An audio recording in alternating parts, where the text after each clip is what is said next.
Hey everybody, it's Jason Blaha here, and today I want to chat with you guys a little bit about something that one of my viewers sent me, a regular long-term follower. Obviously, he engages on YouTube and on social media.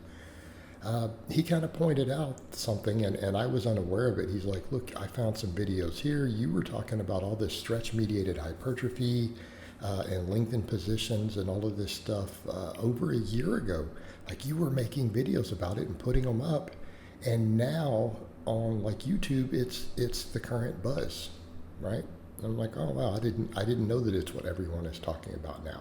I do know that I've seen some various influencers and people bring it up in my feed on social media in general, like Facebook, other places, Instagram. I've seen a lot of that come through. Okay, I've seen a lot of that come through.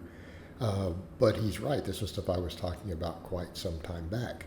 And we've always noted that, and I think when you look at the popular stuff that's trending at any given time,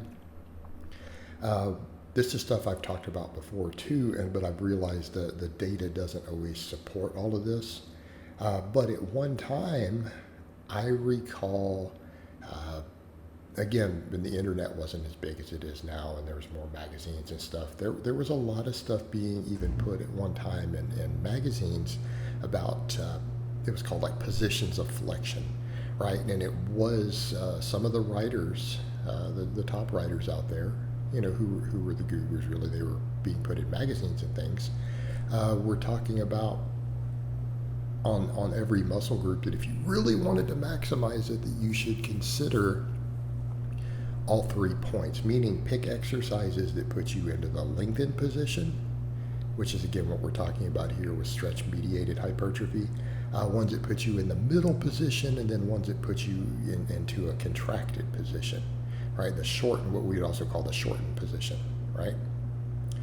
And I've talked about that early on, before we had more and more data, because a lot of these studies that everyone's discussing now came out years after I started making videos. Right, I've been making videos for years and even been published in things prior to a lot of these studies. So, but that was a thing at one time, and it did make sense to me at the time. The guy was talking about, look, that's because there's different muscle fibers involved. This is probably the best way to achieve these things. And examples of what he was talking about at the time, or some of these different writers, were a perfect example. Let's say for your pectorals, right? Say for your pectorals, you could talk about a dumbbell bench giving you the deepest stretch at the bottom, okay? Right? I think we all understand that. It gives you a deep stretch at the bottom. Then the mid-range could be some sort of a barbell press, right? Some sort of barbell press, because you can't always get quite as deep, right? You're not going to get as deep a barbell press, a floor press, right? Say flat bench.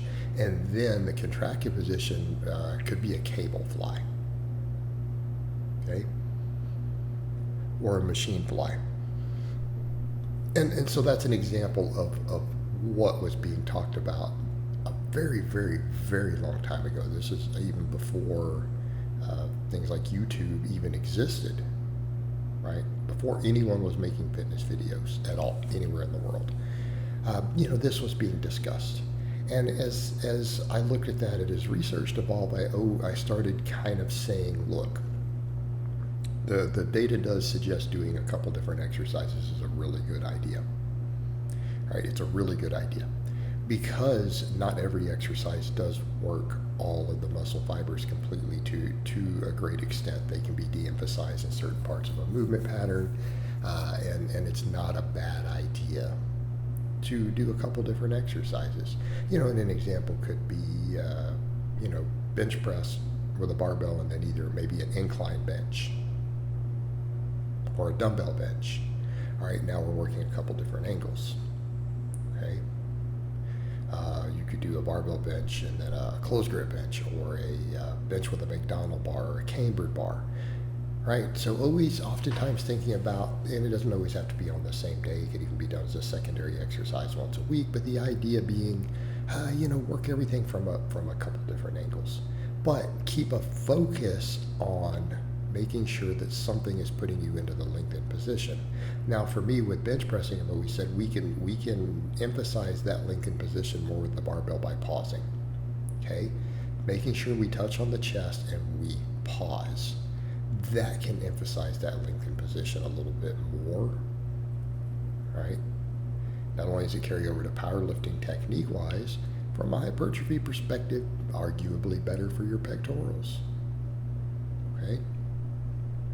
Same thing with triceps. We can do some sort of extension that puts us into, a lengthened position. But, all right, here's a big but. Same thing with the benching. If we do that pause at the bottom, we're getting into that lengthened position. There's definitely more stretch. Okay. And I am of that opinion that for the most part, there's a lot of truth to that. Now, and I like some mid-range stuff too. I mean, a perfect example, we could discuss like a JM press for triceps, really hammering that middle position.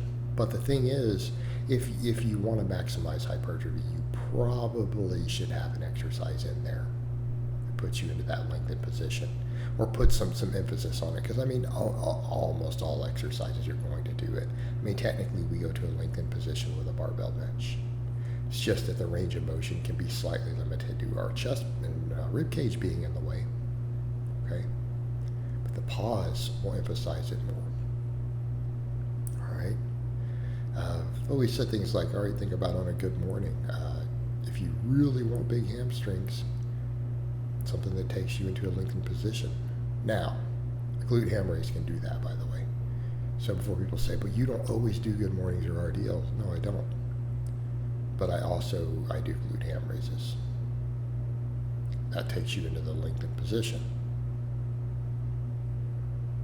All right, so on and so forth. And you could look at that on every exercise. Same thing, I've always said the same thing with rows. The bottom of the row, that's what really matters. Getting that length. Don't worry about contracting at the top. It's completely irrelevant. Don't worry about squeezing. It's a waste of energy. There's no muscle growth to be found from that. Worry about getting a little bit of stretch at the end on the lats.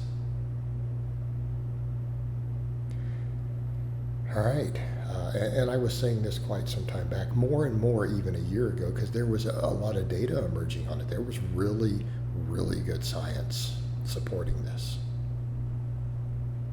Now that it's become more prevalent, I guess other people have caught up, and I guess it's what everyone's talking about. It's the buzz. It's the buzz. But it was there. If you just followed the trail of data, you should have known this a long time ago. You should have known it a long time ago. Just pay attention. And then look at it and compare an anecdote in the real world. You guys who do a lot of pause benching usually have big chests? Yeah. Do you guys who really stretch with the dumbbells have big chests? Yeah. The people who do rows where they try to get strong, move a heavy weight and take it through the bottom, like get a stretch on their lats, so they tend to have big lats. Or do people, who focus on the squeeze? No, the people who stretch tend to have bigger lats. That's just the anecdote, observation over the decades. It makes sense. But there is science at this point to support this idea.